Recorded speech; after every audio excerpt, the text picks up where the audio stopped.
welcome to Watercolor by Scarlett. So I'm going to be painting this little acorn today. I went ahead and sketched it and I took a photo, and I'm going to turn that photo into a sketch and plop that onto Etsy for you guys. Actually, I got a bunch of other ones ready, so the last few live tutorials are now all available on Etsy. I know it took me forever, I'm very sorry about that. This is brown because when I did this painting, this is the water left over. So I'm just going to use it because it's going to be a nice foundation color. Today I'm using my little palette. This is full of schminky colors. Potter's pink, cadmium yellow, green yellow, yellow ochre, raw sienna, raw umber, burnt umber, Puzzio, I'm never sure how to say that, earth, magenta, quinacridone red, cyan blue, Payne's gray, indigo, sepia brown, and Davies gray. So there's the colors that I could potentially use. This is just in a palette that I've put together myself. These are all tube paints from Schminky. Okay, so I did go grab a little palette from my studio. So this palette already has a few colors. These are the colors for doing the little baby painting. This little one, I painted that last night. I did it really quickly. It was about 20 minutes before I went to bed, and I realized I hadn't painted yesterday. And for my 365 painting every day, I needed to do something. So I grabbed the Pinecone, did a little sketch, and threw some color on, and it actually made me feel a lot better. This morning I woke up and did a more detailed sketch. And the thing about the Pinecone I find difficult is when you initially look at it, you've got all these bits that are coming out. The core can get quite lost. So where all these little bits come together and they connect, the color tends to become the same down in here, and really easily it can become really difficult to distinguish one from the next. It will be the same for a rose or a dahlia, although sometimes people will paint it completely open, like the core doesn't exist, or like there's just a little string through the core, but you can see that there's not, right? The core is actually quite fat in relation to everything else. That's where it can get difficult because it feels like it's just dark and in shadow and it gets lost. So I want to take the Pinecone, since it is native to my yard, and take some time to sketch out a few to really perfect that problem of what do you do when you get lost in the details. So I think what I'm going to do is start off with just putting down some color, and because there's no white, see there's very little white if anything, this lighter gray here is really not white. So I'm going to cover the entire Pinecone edge to edge with a light brown, and then we'll let that dry, and then I'll come back. Now this is where it gets tricky. I want to make sure, this is kind of tiling, the art style that I'm doing at the moment.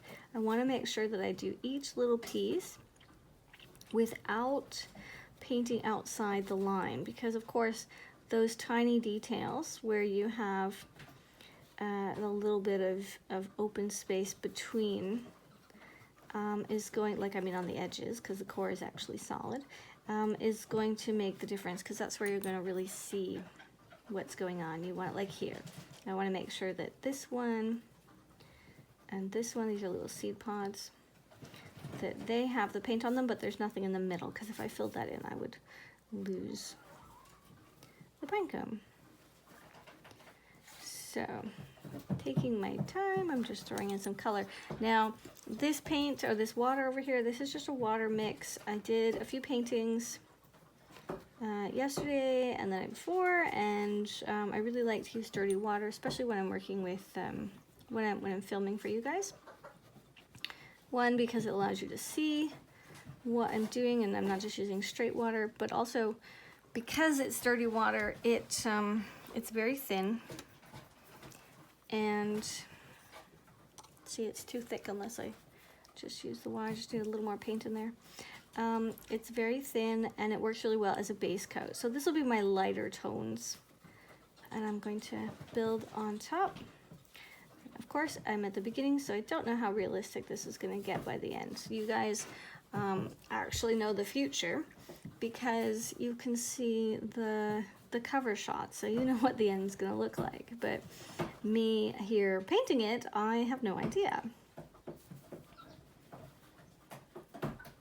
So I apologize for the noise if you guys can hear outside. I've got a few bird feeders.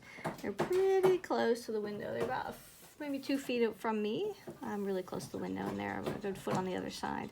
So yeah, there's a black squirrel and a gray squirrel and a little chickadee, and they're all kind of battling it out for the bird feeder. This probably wasn't the best place to sit, but it's a north-facing window that gives me nice, even, consistent light, which won't change over the course of the day. And while my studio is okay, my house studio, I still haven't built the external one yet.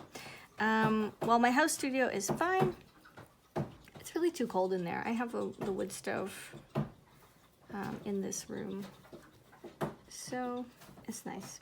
Oh, also we have a few birds in the house, so you can probably hear them pecking away too. They're probably a little annoyed they want breakfast. Okay, so getting down to the bottom. Now, one tip, or tip number 1, let's see if I can figure out how many tips I'm giving today. Tip number 1 is to take your time, especially when you're mapping out your color like this and you're tiling.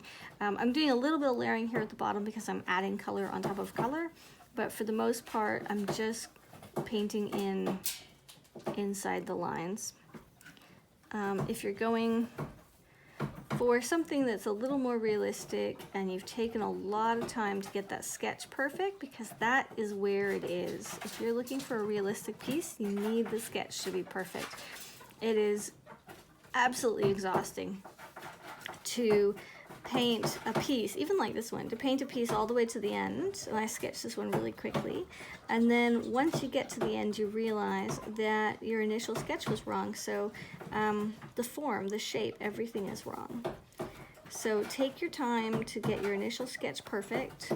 If you need to, you can even measure things. You can, you know, do this kind of stuff where you figure out how big it is and then come over here and figure out how big it is. Use a ruler if you need to, but yeah, that would be tip number 1 for me.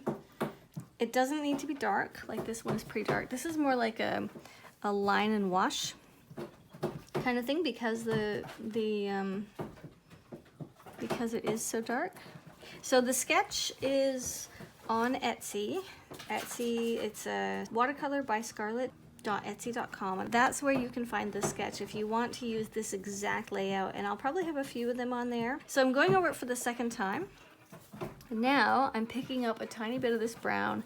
This is Pozzoli Earth in here, and probably some burnt umber, and maybe some raw umber, even raw sienna. It's a real mix of 3. I can see the raw sienna here, and I can definitely see a few of these browns. And there's even a little bit of dark in here, so I think that's either Payne's Gray, Indigo, or maybe even Sepia Brown. I think all 3 are in there. There's a lot of color in here, so which is okay. I like using lots of color. I think that it's really good.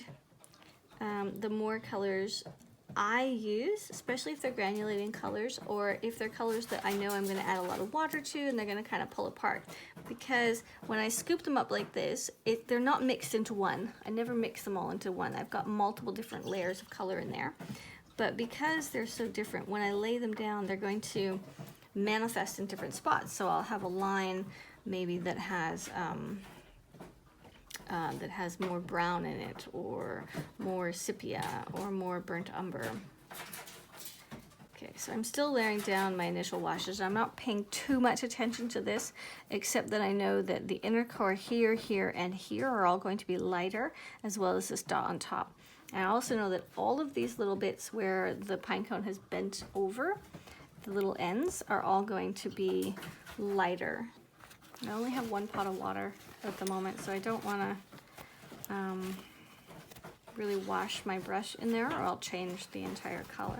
I have a really useful, I think, a really useful tutorial about double loading, how to double load a brush, and if I can remember, I can put a card in for you guys. So I'm going to kind of dance the brush, little bits of, well, what I call dancing.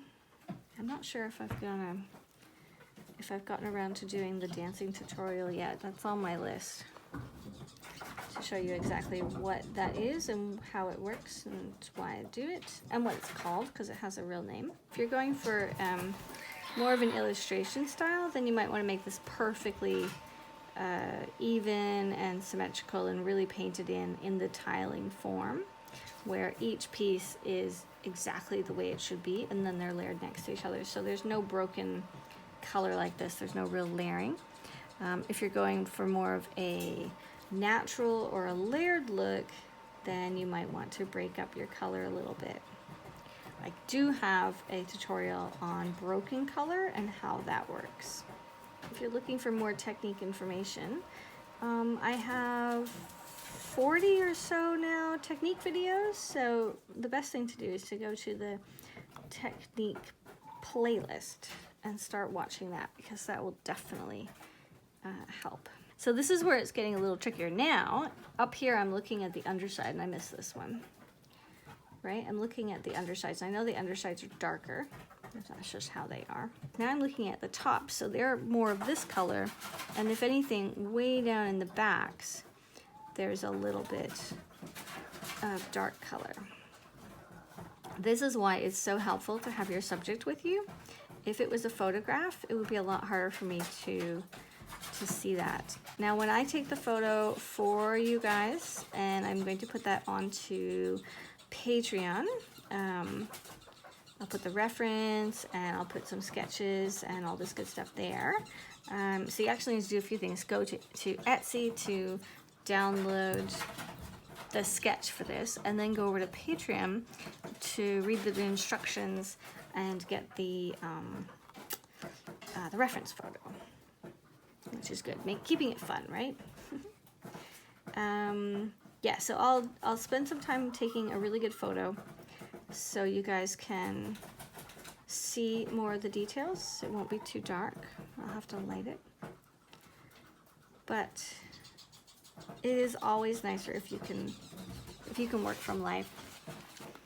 Okay, so way up here, we've got the underbelly on this one, but then there's a little dot here as well. And then there's that one. So now we're at the point where we're just gonna keep going. I'm gonna add a little dark to the top, to the cores of the top parts, and I want to kind of stipple them. If you're not sure what that is, there's a tutorial called How to Stipple or Stippling under my techniques playlist. And I want to do this broken color or stipple it in. And I'm just adding more. Adding and adding and adding. Now this is probably the perfect time to say, here, we could stop. It's already signed, it's looking great. I could put a little more here to kind of differentiate this one from this one, make them stand out a little bit. This is a little lighter in tone, so it works well. But I could just leave it right now and we'd be done. I was like, well, all done, lovely, looks great, wonderful. And it does, it looks pretty cute. Or we could keep going. This is where that moment of truth comes, where you decide, is it an illustration or is it a painting that's supposed to look real, and to what degree is that realism going to come out? How far do you want to go with that? So, what do you think, guys? Should we continue? This is something I should do in the live tutorial, where this ends up being a 3 or 4 hour long piece. So the next thing, if I wanted to continue, and I'm going for a more realistic look, is I'm going to continue to add paint into the dark areas and then go back and add more detail in the lighter areas. But again, going into the dark areas, this is not edge to edge. So I'm going to use a different brush because this one's a little too big right now. This is a very, very, very small piece, and these are really small lines. Okay, so I'm just rolling my brush over here, rolling it in the palette to get it to get a point. And now, and the problem, however, with doing something really tiny is I'm gonna have to, you'll probably notice, I'm gonna have to lift a lot of paint here. I want to add some detail to the outer edges. Okay, if you're not happy with the way it looks or you want to smooth it out, just add some more water. I want to cover up some of the pencil lines. I want to add more intense color and make it not look like a line drawing with a sketch here. So it's not about the sketch, there's actual color.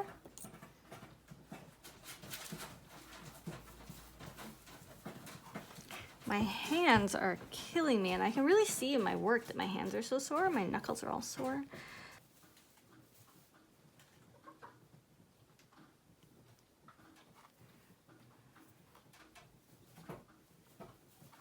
That was a pretty big line, so I'm just adding some water to blend it a bit.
And this is the point where if I was using pencil crowns, this would actually be easier for a few reasons.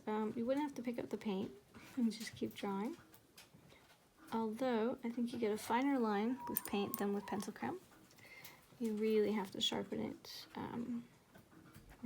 really sharp in order to get some beautiful, super fine lines. But also, well, I just like the way that paint works. I don't use pencil crayon very often. I was thinking this morning that I might do it in a few upcoming tutorials. I might blend the two together a little bit and see how that goes, especially if I'm painting food, like bread or something.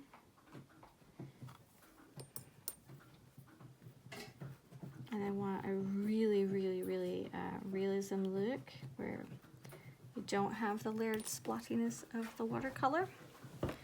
But for now, this is perfect.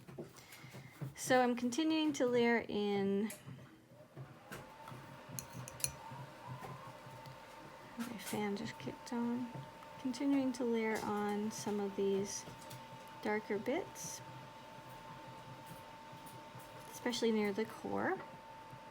It's very helpful. And I'm using a really small brush which doesn't cover completely, and that's good because it's leaving itty bitty little air gaps. It's leaving not air gaps, little spots. It's leaving spots. I'm not trying to make it perfect.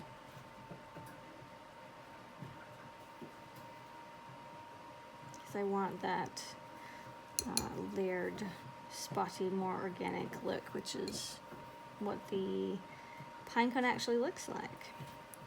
However, in this one, I think we've got a little too much paint, so I'm going to add some water. Kind of pull it around a bit. Okay, and in here, I want to blend this inner bit with the outer bit, right? Because the shadow is kind of pulling out. And then I will continue to do something like that on the rest of these. It would be better if I got up and got some new brushes, because these ones are one, too tiny, and two, kind of frayed. They're not really the best at all. Oh, my little deer back. Sammy, could you please be quiet?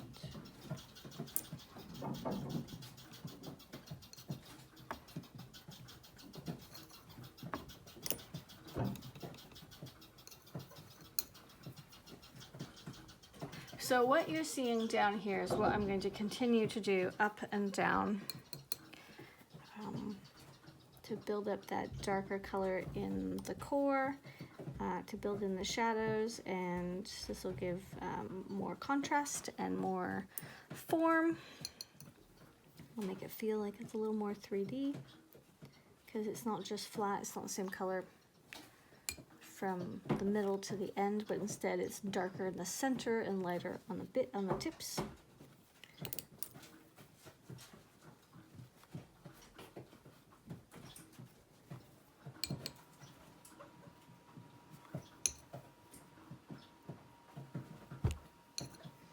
Okay, I don't want to completely take all the highlights out here, because there would be some.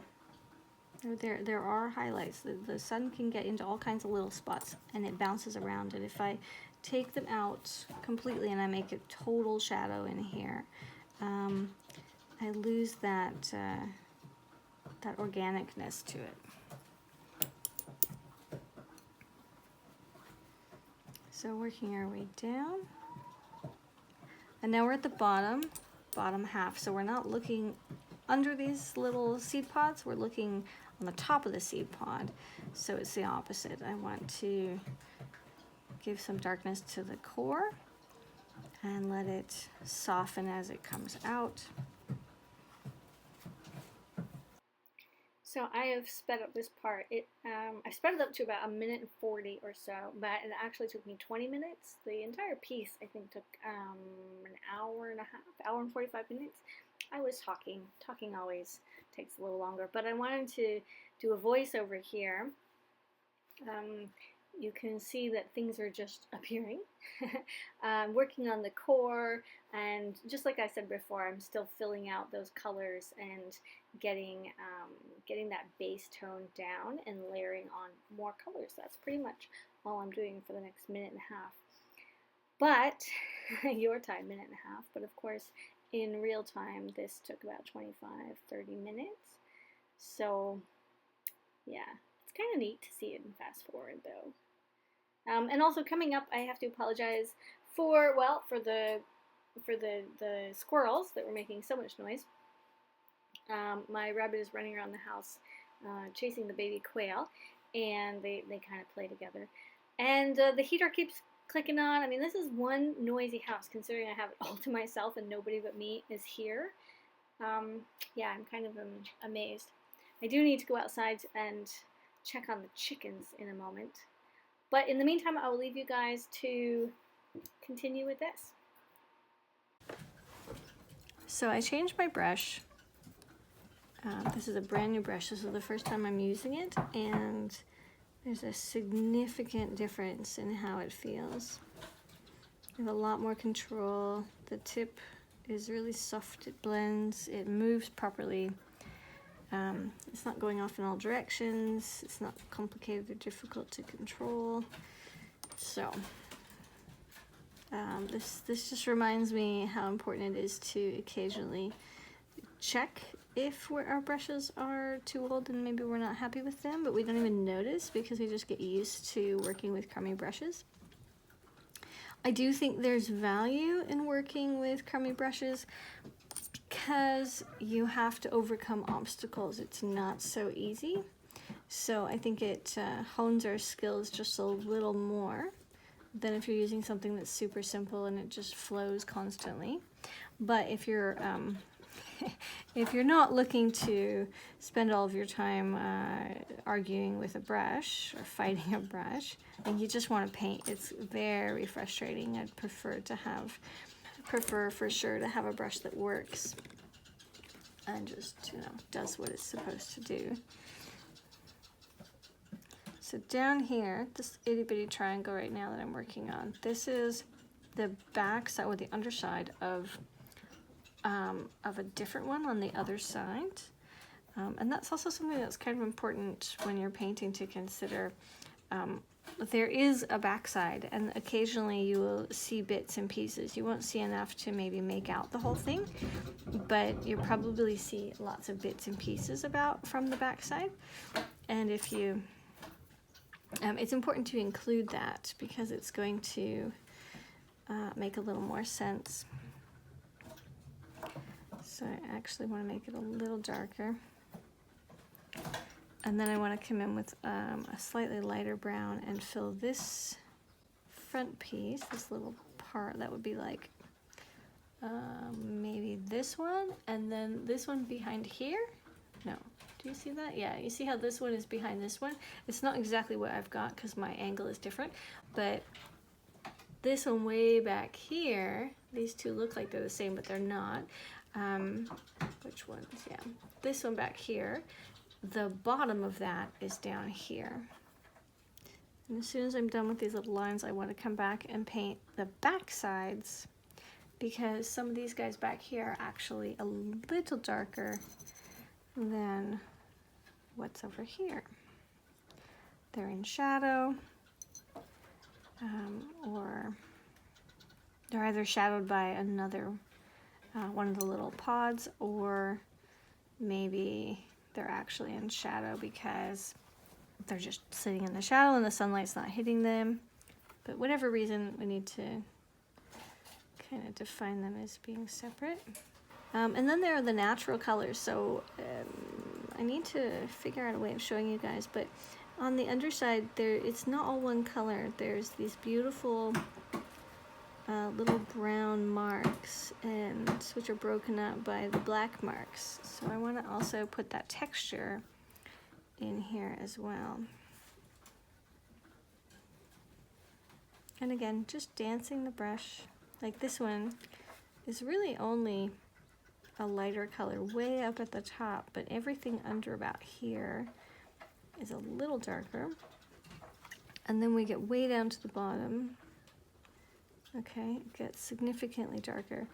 Now, from where I am, I think I might have lost one. See, did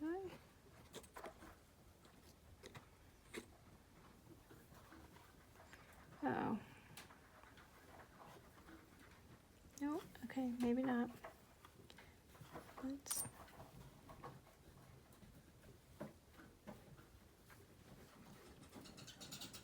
Okay, I'm just going to simplify these two because that was a little too confusing for me for a second because I'm not sure what's actually going on underneath, and I'll come back later and do the final texture on that. But still, the colors are better now. So I keep lifting out the color, and then if I've got too much or I think it's a problem, I'm going to touch here and make sure that there's no water sitting on the ferrule of my brush, which is the silver part, because if you have a water drop down there and you come over here and the water drop drops, you could have a mini disaster on your hands. So I am picking up the paint, but if I feel like it might be too much, so anytime I dip into the water, there's probably going to be a tiny little water drop at the end, and then I might need to just tap it to get rid of it. So it's looking pretty good. It's very close to being done. We can continue to add more dark. We could do this for a very, very long time. Just building up the layers, adding in those shadows. The key, of course, is to really think about it. So here I just want to add a little more texture onto the texture that's already there, keeping that outer line nice and straight. And I want the core right here in the center to be a little darker than what it is right now. Now, remembering that watercolor is going to dry lighter, So whatever we're putting in right now, let's pick up some reds. Isn't really going to look like this long term because it's going to dry a little lighter. That's nice. I'm going to add a little more of this red, just tap it in.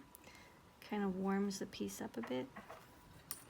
And here, I think I'm going to also come back with just a wet brush and just blend that out a little bit and dry off my brush and come back again and lift out.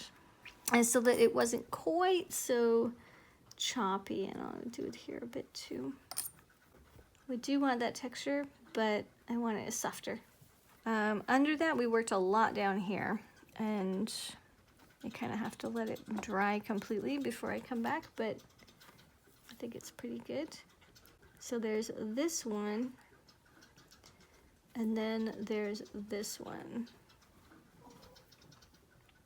So I'm going to try to define them a bit. So we've got this one way down here. Aha, that goes that way. And then there's another one going up here.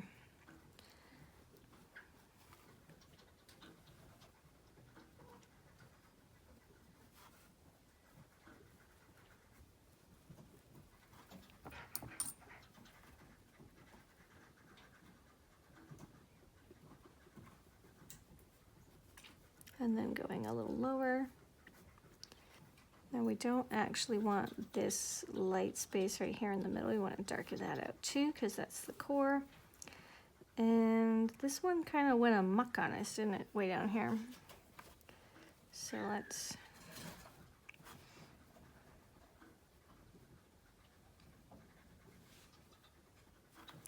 see if we can kind of add it back in. And we're going to add a little bit of red tapped in.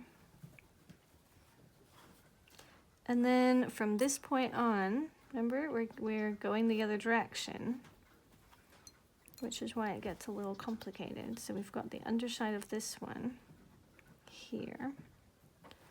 This goes up and around.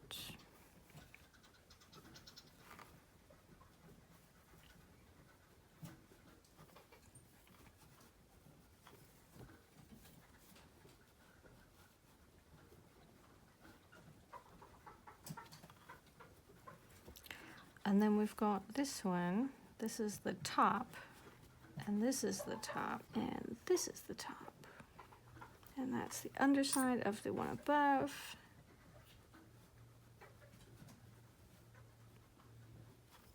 And while I'm sure that you guys can totally see this, it probably makes a lot of sense from your perspective. From my perspective, it's really easy to get lost in the detail. And so that's why I keep mentioning what's what.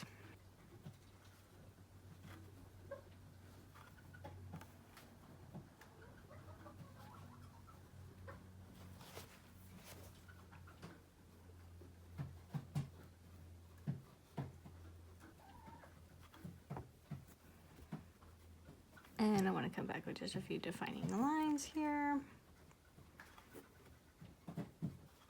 And then this under bit, this is lower than the top one, so that should kind of be a little darker.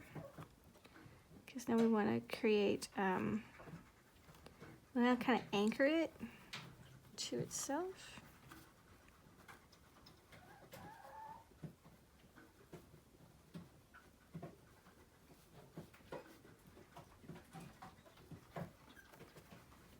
There. That's really good. Okay, this one. And way back here. And now what sticks out for me is here. It's a little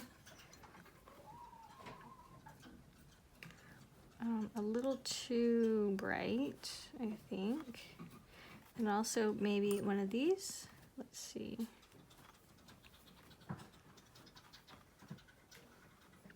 We start toning down some of the base a bit, the under pods.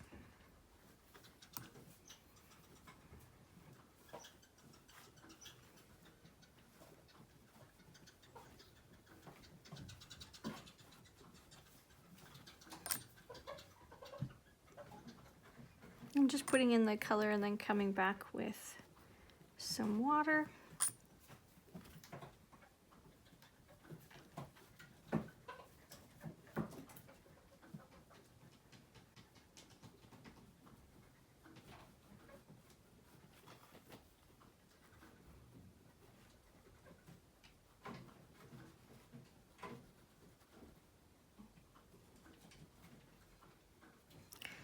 Okay, and then way down here, I want to also make the core a little darker.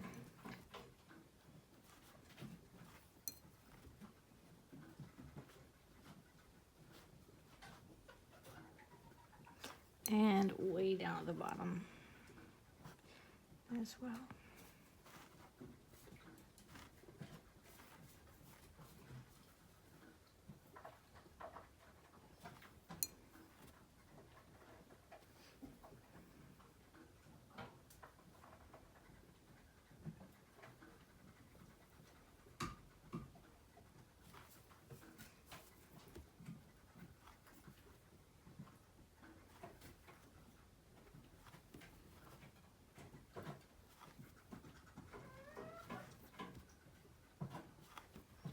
Okay, so I think that looks really, really good.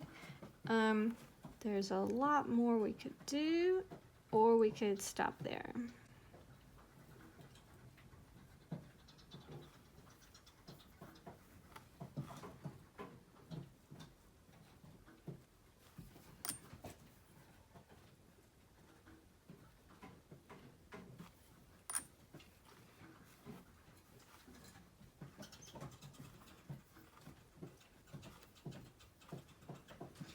This one gets pretty lost.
Okay, I think I am done.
Oh boy, okay. Brushes down. I am finished. My hand is killing me. I need to go put some painkiller cream on it. Thanks for watching. This was actually really, really enjoyable. I think I have definitely figured out the way to paint the core. I really like it. I'll do it a few more times, maybe using different brushes, also maybe doing it bigger and see what happens. And I also think it would be good if I take off some of these pods and then actually paint them just by themselves to get a feel for what they look like. It would also be very helpful if I spent some time sketching this. Now you can see on this one that we've got little bits of pine sap. This white stuff, it's not mold or anything, it's pine sap. And but this itty bitty one that I was just doing doesn't have any, so that's why I didn't put any of that in there. Overall, I think it was really good. I had a lot of fun. Kind of feel like I learned something. And I apologize for the squirrels. My little deer have come back there asking for lunch, and the squirrels are still fighting. My goodness. So thanks for watching, guys. It was great, and I'll see you in the next tutorial. Toodaloo!